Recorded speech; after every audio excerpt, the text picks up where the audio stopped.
오늘 우리에게 주신 하나님의 말씀 예레미야가 1장 18절부터 22절까지 말씀입니다. 예레미야가 1장 18절부터 22절 한 절씩 같이 교독하겠습니다. 여호와는 의로우시도다. 그러나 내가 그의 명령을 거역하였도다. 너희 모든 백성들아, 내 말을 듣고 내 고통을 볼지어다. 나의 처녀들과 나의 청년들이 사로잡혀 갔도다. 내가 내 사랑하는 자들을 불렀으나 그들은 나를 속였으며 나의 제사장들과 나의 장로들은 그들의 목숨을 회복시킬 그들의 양식을 구하다가 성 가운데서 기절하였도다. 여호와여, 보시옵소서. 내가 환난을 당하여 나의 애를 다 태우고 나의 마음이 상하오니 나의 반역이 심히 크미니이다. 밖에서는 칼이 내 아들을 빼앗아 가고 집안에서는 죽음 같은 것이 있나이다. 그들이 내가 탄식하는 것을 들었으나 나를 위로하는 자가 없으며 나의 모든 원수들은 내가 재난당하는 것을 듣고 주께서 이렇게 행하신 것을 기뻐하나이다. 그러나 주께서 그 선포하신 날을 이르게 하셔서 그들이 나와 같이 되게 하소서. 그들의 모든 악을 주 앞에 가지고 오게 하시고 나의 모든 죄악으로 말미암아 내게 행하신 것 같이 그들에게 행하옵소서. 나의 탄식이 많고 나의 마음이 병들었나이다. 아멘. 이것은 하나님의 말씀입니다. 어제 본문에 함께 나눴던 세 가지가 있었죠. 예루살렘의 멸망을 목도하고 수많은 사람들이 포로로 끌려가는 것을 보았음에도 불구하고 지나가는 것처럼 나와는 아무런 관계가 없는 것처럼 생각하는 사람들이 있었죠. 반면에 예레미야는 그렇지 않았죠. 유다의 일이었으나 나의 일처럼 여겼죠. 유다의 죄였지만 나의 죄로 고백을 했고 유다의 고통이었지만 나의 고통으로 고백을 하죠. 두 종류의 사람이 있다고 어제 함께 나눴습니다. 모든 것을 남 탓하는 사람, 내 일이 아닌 것처럼 여기는 사람이 있죠. 그러나 예레미야는 그렇지 않았죠. 모든 것을 내 탓하는 사람이었고 다 끌어안는 사람이었습니다. 역사 속에서 하나님의 마음을 가진 하나님의 사람들은 모두 다 전자가 아니라 후자였죠. 어제 본문에 우리가 가져야 될 관점과 하나님의 마음이 무엇인가를 보여줍니다. 핑계대지 않고 남 탓하지 않고 모든 것을 끌어안고 내 탓하는 하나님의 사람, 그 사람을 통해서 하나님께서 역사의 구원의 지평을 어떻게 여셨는가 어제 함께 나누었죠. 그렇게 하나님의 마음을 가지고 쓰임받는 저와 여러분이 되시기를 주님의 이름으로 축복합니다. 두 번째는 예레미야의 눈물이었죠. 사실은 예레미야가 경고하다가 유다 백성들이 그의 경고의 말을 듣지 않아서 당한 일이잖아요. 그러니까 예레미야 입장에서는 잘 됐다, 쌤통이다 뭐 이렇게 할 수 있는데 예레미야는 그렇지 않았죠. 뭐냐 하면 유다 백성들을 보는 하나님 아버지의 마음이 어떤지 예레미야의 눈물을 통해서 보여준 거죠. 예레미야는 유다 백성들을 살리고 싶었어요. 그런데 놓친 거잖아요. 유다 백성들을 구하고 싶었습니다. 그런데 구할 수가 없게 된 거죠. 그게 그 눈물을 통해서 하나님 아버지가 어떤 마음을 갖고 있는지 고스란히 드러나게 되었죠. 예레미야가 그렇게 눈물을 흘릴 수 있었던 이유, 하나님의 마음을 가지고 있었고 하나님의 관점을 가지고 있었기 때문이죠. 그러니까 영적인 거인은 어떻게 되는 것인가? 우리의 마음, 우리의 관점으로 영적인 거인이 되는 것이 아니라 우리의 마음에 하나님의 마음을 가득 채우고 우리의 관점을 주님의 관점으로 가득 채울 때 그때 우리가 영적인 거인으로 거듭나게 되죠. 그래서 영적인 거인에게서 보여지는 것이 있습니다. 그건 뭐냐 하면 내 모습이 아니라 하나님의 모습이 드러나게 되는 거죠. 어제 본문에 예레미야가 눈물을 흘리는 모습을 통해서 유다 민족을 향하신 하나님의 눈물이 보여지잖아요. 저와 여러분의 삶을 통해서 하나님이 아름답게 드러나는 삶을 살게 되었으면 좋겠습니다. 마지막으로 함께 나눴던 것, 하나님께서 이스라엘 민족의 위로자였고 회복자였던 때가 있었던 거죠. 그런데 그 모든 것이 사라졌죠. 유다 민족의 돌이키지 않는 죄악 때문이었죠. 결국 잃어버린 다음에 그 하나님이 내게 얼마나 큰 위로자가 됐었고 얼마나 큰 회복자가 되었었는지를 깨닫고 고백하는 거잖아요. 그러므로 우리에게 중요한 것은 잃어버리지 않도록 잘 지키는 것이 중요한 거죠. 있을 때 잘 하는 것이 중요한 거죠. 그러니까 하나님과의 동행하는 삶을 간절히 구하고 원하는 것도 중요하지만 우리에게 더 중요한 건 하나님이 동행하실 수 있는 사람으로 우리 인생을 아름답게 만들어가는 것도 중요하다고 말씀드렸습니다. 그래서 하나님이 함께 하실 수 있는 거룩한 사람이 되십시오. 그렇게 해서 하나님과 동행하는 저와 여러분이 되기를 주님의 이름으로 축복합니다. 오늘은 어제 본문에 이어서 계속해서 예루살렘의 멸망을 목도하고 예레미야가 계속해서 눈물을 흘리고 있죠. 그러면서 오늘 내용은 하나님의 기도하는 내용이 이제 등장을 합니다. 먼저 18절 말씀 같이 보겠습니다. 18절 시작. 여호와는 의로우시도다. 그러나 내가 그의 명령을 거역하였도다. 너희 모든 백성들아 내 말을 듣고 내 고통을 볼지어다. 나의 처녀들과 나의 청년들이 사로잡혀 갔도다. 예루살렘의 멸망으로 생긴 일이 있는데 그 일이 어떤 일이냐면 이런 사람들이 있었습니다. 거짓 선지자들이 멸망하기 전에 하나님이 자신들을 지켜주실 것이므로 결코 유다는 멸망하지 않는다. 대신에 남유다를 멸망하게 하려는 다른 민족들이 멸망하게 될 것이다. 이게 거짓 선지자들의 예언이었죠. 그런데 결론은 뭐였냐면 예레미야 선지자의 말대로 멸망했습니다. 그렇자 사람들이 말을 바꿨어요. 어떻게 말을 바꿨냐면 하나님께서 이스라엘 백성을 버리셨다. 하나님께서 이스라엘 백성을 버리셔서 우리가 멸망한 것이다. 오히려 그들이 멸망한 이유는 사실은 그들이 하나님을 멀리한 죄 때문이잖아요. 그런데 거짓 선지자들 그리고 남겨진 유다 사람들은 어떻게 생각했냐면 이 모든 것이 하나님이 우리를 지켜주지 않아서 생긴 일이라고 생각하고 말하는 사람들이 있었던 거예요. 그에 대해서 오늘 예레미야가 뭐라고 이야기했냐면 18절에 그렇지 않다. 하나님은 의로우시도다. 하나님은 의로운데 무엇이 문제였냐면 내가 그의 명령을 거역하였다. 즉 유다 백성이죠. 나는 우리가 하나님의 명령을 거역했다. 이것이 예레미야가 그렇게 생각하고 말하는 사람들에게 했던 이야기입니다. 즉 하나님이 이스라엘을 버린 것이 아니라 이스라엘이 하나님을 떠난 것이다. 그래서 하나님께서 더 이상 이스라엘의 위로자가 되어주지 않고 이스라엘의 회복자가 될 수 없었던 것이다 라고 예레미야가 이야기를 하고 있는 거죠.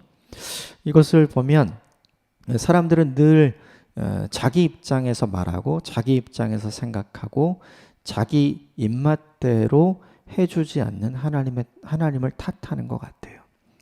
오늘 본문에 예레미야처럼 사람들이 이야기하지 않죠. 그러므로 그것을 통해서 알 수 있는 건 뭐냐면 사람들이 얼마나 불의하고 사람들이 얼마나 하나님으로부터 멀리 떨어져 있는가를 알 수 있는 거죠. 오히려 예레미야처럼 하나님이 의로우시고 우리가 잘못됐다라고 이야기하는 것이 사실은 더 공의롭고 정의로운 것이죠. 결국 예레미야가 18절 본문을 통해서 우리에게 알려주기를 원했던 건 하나님이 불의한 것이 아니라 우리가 불의한 것이다. 하나님이 의롭지 않은 것이 아니라 하나님은 여전히 의로우시다. 이 사실을 통해서 우리가 좀 확인해 볼 수 있는 것이 있다면 무엇이냐면 지금은 모두 다 회개해야 할 때잖아요. 그런데 아무도 회개하고 있지 않다는 거예요. 하나님의 행하심을 결코 의롭게 보지 않고 있다는 거죠. 그럼에도 불구하고 예레미야가 그들에게 얘기합니다. 왜 이야기하는 걸까요? 돌이키기를 원해서 다시 이야기를 하는 거죠. 우리도 가끔 이렇게 생각하는 때가 있는 것 같아요. 하나님이 이것 해주지 않아서 이렇게 된 거야 라고 생각하는 때가 있는 것 같습니다.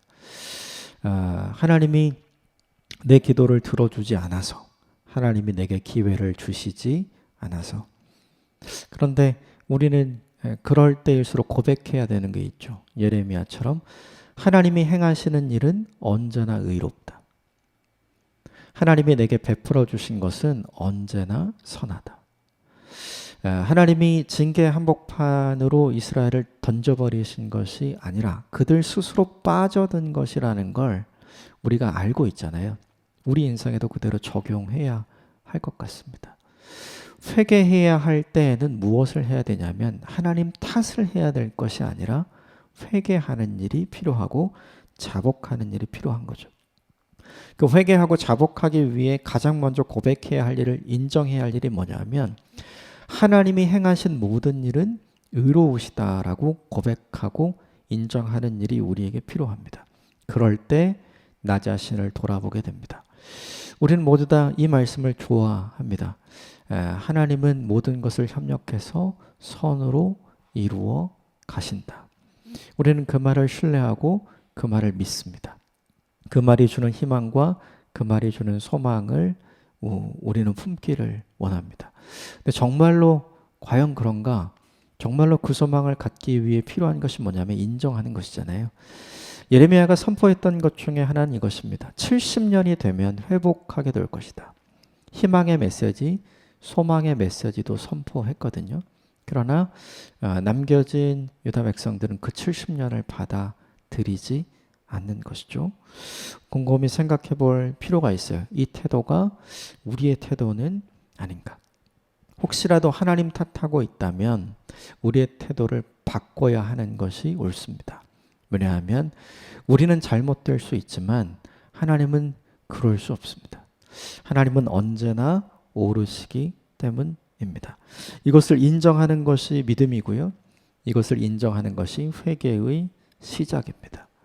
그것을 믿고 회개할 때 우리에게 다시 시작할 수 있는 기회가 주어지는 것이죠. 그러므로 오늘 하루를 사시면서 이 말을 계속 되뇌이면서 선포하고 하는 하루가 되었으면 좋겠습니다. 같이 한번 따라해 주시겠습니까? 하나님이 언제나 옳습니다. 하나님이 언제나 옳습니다. 이 말을 스스로에게 계속 선포하고 하는 오늘 하루를 보내시기를 주님의 이름으로 축복합니다. 19절 20절 같이 보겠습니다. 19절 20절 시작.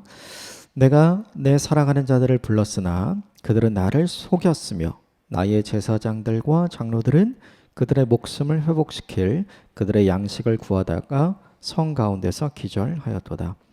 여호와여 보시옵소서. 내가 환난을 당하여 나의 애를 다 태우고 나의 마음이 상하오니 나의 반역이 심히 크미니이다. 밖에서는 칼이 내 아들을 빼앗아가고 집 안에서는 죽음 같은 것이 있나이다. 오늘 본문에 예레미야가 고백하는 것이죠. 내 사랑하는 자를 불렀다 이렇게 고백하죠. 본문에 내 사랑하는 자는 누구냐 하면 당시 유다 백성들이 의지했던 유다 주변국이었고 대표적으로는 애굽과 같은 나라였습니다. 당시 바벨론의 세력이 너무나 강력했기 때문에 반바벨론 동맹을 사람들이 꿈꿔왔고 그것을 이뤄냈어요. 우리 약소국끼리 협력해서 바벨론에게 대항하자 이런 연합이 생긴 거죠. 그런데 정말로 바벨론이 쳐들어오고 포위하지 아무도 도와주지 않은 거죠. 그래서 이렇게 고백합니다. 그들은 나를 속였다. 이렇게 이야기하죠. 결과적으로 보면 아무도 돕지 않은 것이에요. 두 번째는 뭐냐 하면 그렇게 아무 도움도 받지 못하고 남유다가 멸망할 상황을 보면 18개월 동안 바벨론 군대에 의해서 예루살렘이 포위됩니다. 아무것도 예루살렘 안으로 들어가지 못하고 나가지 못했어요. 그래서 생긴 일이 뭐냐면 예루살렘 성 안에 양식이 귀해진 거죠. 먹을 것이 전혀 없는 상황이 된 거예요. 그러니까 오늘 본문에 20절에 있는 것처럼 밖에는 성 밖에는 칼이 아들을 빼앗아가고 이렇게 돼 있죠. 바벨론에 칼이 있는 상황이었고 또 집 안에는 예루살렘 성 안에는 죽음 같은 것이 있나이다. 사람들이 먹지 못해서 굶어 죽는 사람들이 속출하기 시작을 했던 거죠. 그러니까 본문의 19절 20절의 상황을 보면 예레미야가 목도하고 경험했던 유다 민족의 최악의 상황이 지금 기록이 되어 있는 거죠. 그런데 이 일이 왜 생겼는가를 생각해 볼 필요가 있어요. 왜 이 일이 생겼는가? 결국 유다가 돌이키지 않았기 때문이죠. 유다가 돌이키기로 선택을 해서 회개했더라면 어떻게 됐을까요? 달라질 수도 있었을 거예요.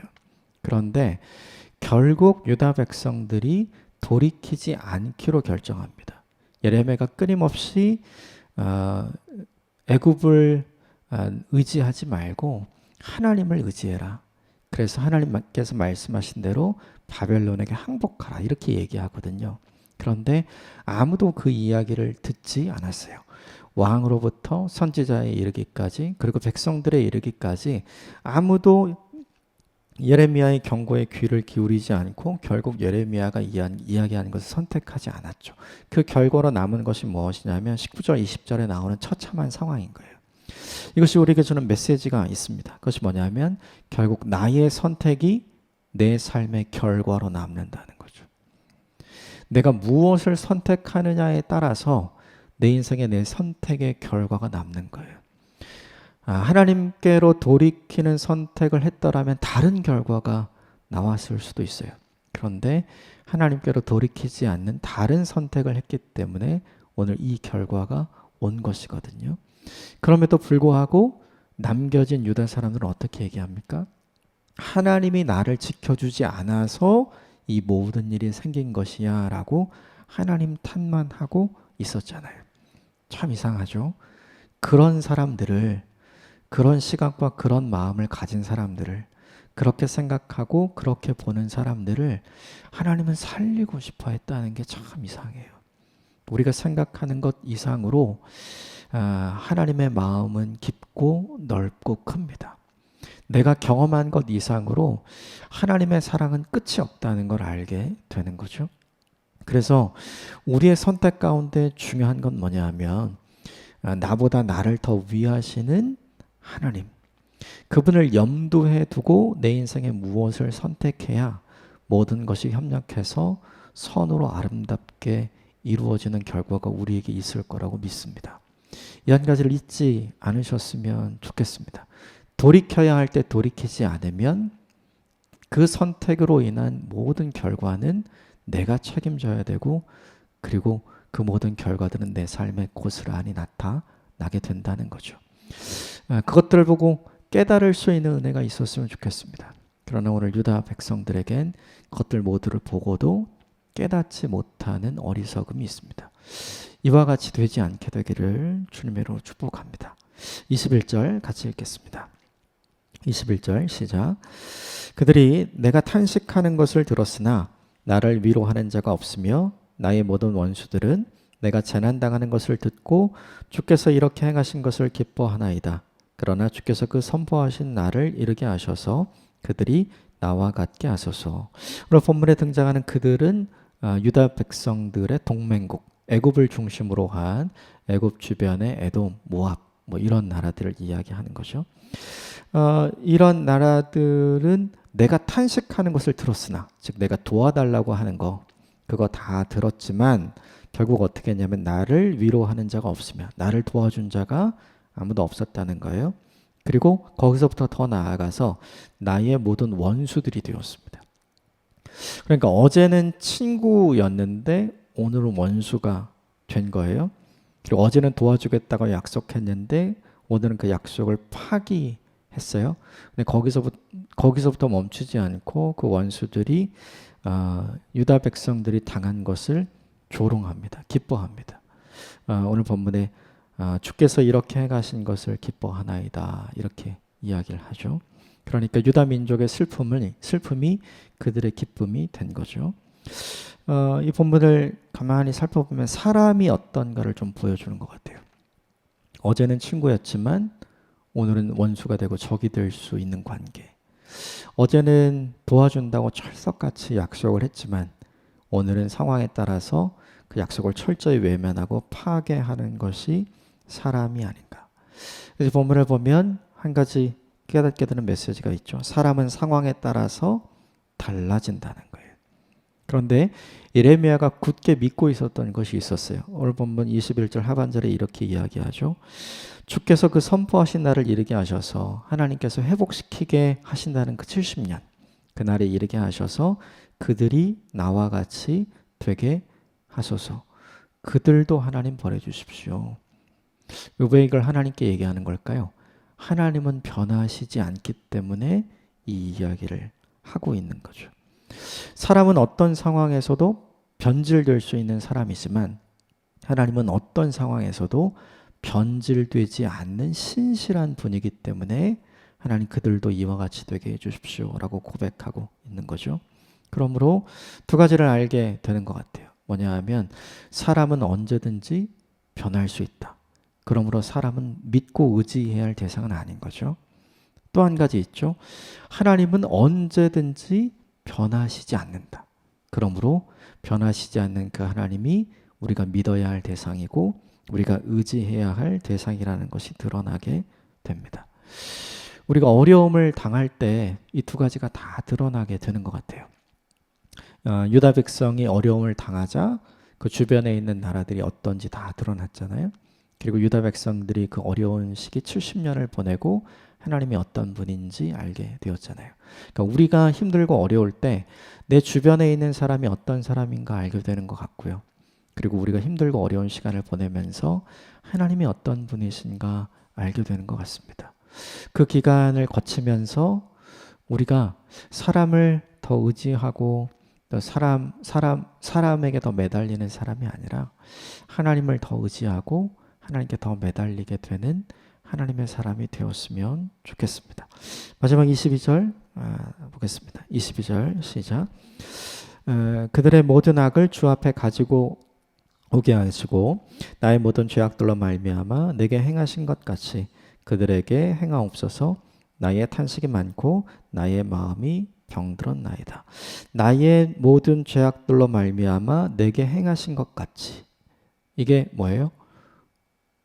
오늘 첫 번째 나왔던 하나님을 의우시다. 하나님 우리에게 행하시는 일은 우리가 잘못해서 생긴 일이다. 즉 하나님이 나에게 의롭게 하셨던 것처럼 그들에게도 하나님의 의로움을 보여주십시오. 이렇게 이야기하고 있는 거죠. 그들에게 원수 갚아달라는 이야기하고 있는 거예요. 우리 이렇게 하는 것 같아요. 나한테 힘이 있을 때는 원수 갚아달라는 말을 하나님께 잘 안 하는 것 같습니다. 내가 하면 되잖아요. 그렇죠? 그런데 하나님은 그것을 우리에게 금하셨습니다. 원수 갚는 것을 하나님께 맡기라 하고 이야기하죠. 지금 본문에 예레미야는 원수 갚을 힘이 없는 상황, 남유다는 주변국들에게 원수를 갚을 힘이 없는 상황이죠. 그때에 나도 하나님께 원수 갚는 일을 맡기라라고 이야기를 합니다. 이 두 가지 모든 상황 속에서 우리가 조심해야 될 상황이 있는 것 같아요. 내게 힘이 있을 때는 내가 하려고 하니까 그거 조심해서 하나님께 맡겨야 하는 것 같고요.